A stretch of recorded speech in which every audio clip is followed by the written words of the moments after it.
আমরা মা ছেলে দুজনে চললাম মন্দিরে। নতুন বছরের লাঞ্চ দেখো, ফ্রাইড রাইস আর বাচ্চাদের পছন্দে বানাতেই হলো আজকে গাজরের হালুয়া। Morning all of you, welcome to a brand new blog. আজকে বছরের প্রথম দিন, তোমাদের সবাইকে জানাই হ্যাপি নিউ ইয়ার। তোমাদের সারা বছরটা যেন খুব ভালো কাটুক, সুস্থ সবলভাবে তোমরা হাসি খুশিতে দিনগুলো কাটাও, ভগবানের কাছে এই প্রার্থনা করি।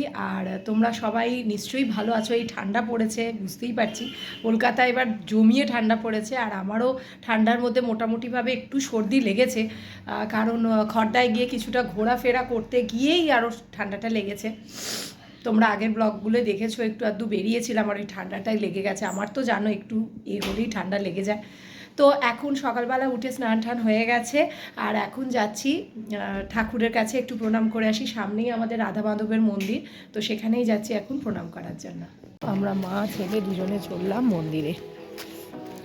বেশ ঠান্ডা, তাও আজকে একটু কম আছে ঠান্ডাটা আগের দিনের তুলনায়। দুদিন ধরে তো খুব ঠান্ডা পড়ছিল, এখন অনেকটা কম। দেখো তো কি সুন্দর সেজে গুজে দাঁড়িয়ে আছে। চলো আমরাও একটু আশীর্বাদ চেয়ে নিই ওনার কাছ থেকে। আমাদের যেন সবার এই বছরটা খুব ভালোভাবে কাটে। আমাদের এই হরিসভার মন্দিরটা দেখো এত সুন্দরভাবে তৈরি হয়েছে না, এলেই যেন প্রাণটা জুড়িয়ে যায়। আজ বৃহস্পতিবার, নিউ ইয়ার হলেও আমাদের আজকে ভেজ। নতুন বছরের লাঞ্চ দেখো, ফ্রাইড রাইস আর পনির, আলু, ফুলকপি, ক্যাপসিকাম দিয়ে তরকারি। নতুন বছরে তোমাদের সাথে একটা রান্না শেয়ার করব না, এটা কি হতে পারে বলো? আর বেশ ভালো ঠান্ডা পড়েছে বলো, তাই জন্য কিছু না কিছু একটা স্পেশাল তো বানাতেই হবে। তার জন্য ভাবলাম আজকে গাজরের হালুয়া। এখানে আমি 5-6টা গাজর নিয়েছি, আর এটাকে খুব ভালো করে গ্রেট করে নিয়েছি।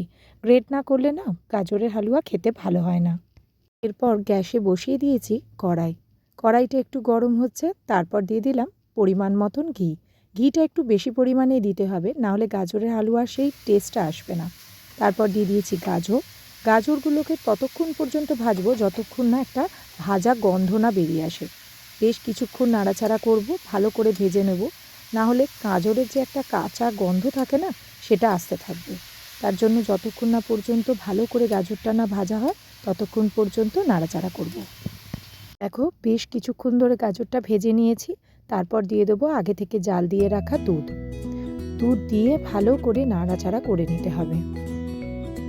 এখানে আমি 6টা গাজর ইউজ করেছি, তাই জন্য আমি এখানে প্রায় 3 প্যাকেট মতন দুধ ইউজ করেছি। এবার এটাকে ভালো করে ফুটতে দিতে হবে, যতক্ষণ না পর্যন্ত দুধটা না শুকিয়ে আসে আর গাজরটা না ভালোভাবে সিদ্ধ হয়ে যায়। দেখো মোটামুটিভাবে গাজর সিদ্ধ হয়ে গেছে, দুধও কমে এসেছে। তারপর দিয়ে দিলাম বেশ কিছুটা পরিমাণে কিশমিশ। এবার নিয়ে নিয়েছি একটা ছোট্ট হামালদিস্তে, আর তার মধ্যে নিয়ে নিয়েছি 5-6টা এলাচ। এবার এটাকে ভালো করে একটু থেতো করে নেব, কারণ এই গাজরের হালুয়ার না একটা মেন ইনগ্রিডিয়েন্টস হচ্ছে এই এলাচ। এলাচের গন্ধটা না গাজরের সাথে খুব ভালোভাবে যায় জানো।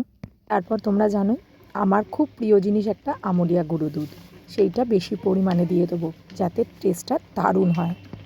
ভালো করে নাড়াচাড়া করব, তারপর দিয়ে দেবো মিল্ক মেড। মিল্ক মেডটা একটু বেশি পরিমাণেই দেবো, কারণ আমি এর মধ্যে কোনো রকম চিনির ইউজ করব না, মাত্র মিল্ক মেড আর আমুলিয়া গুঁড়ো দুধের মিষ্টত্বটাই এর মধ্যে থাকবে। তো একদম তৈরি হয়ে গেছে আমাদের গরমা গরম গাজরের হালুয়া, একদম ডিলিশিয়াস টেস্টি, আর একদম ঘিয়ের গন্ধে গাজরের গন্ধে মম করছে ঘর। বলো এরকম এক বাটি করে গাজরের হালুয়া খেতে কার না ভালো লাগে। চলো দেখা হচ্ছে পরের একটা ব্লগে, ততক্ষণের জন্য টাটা।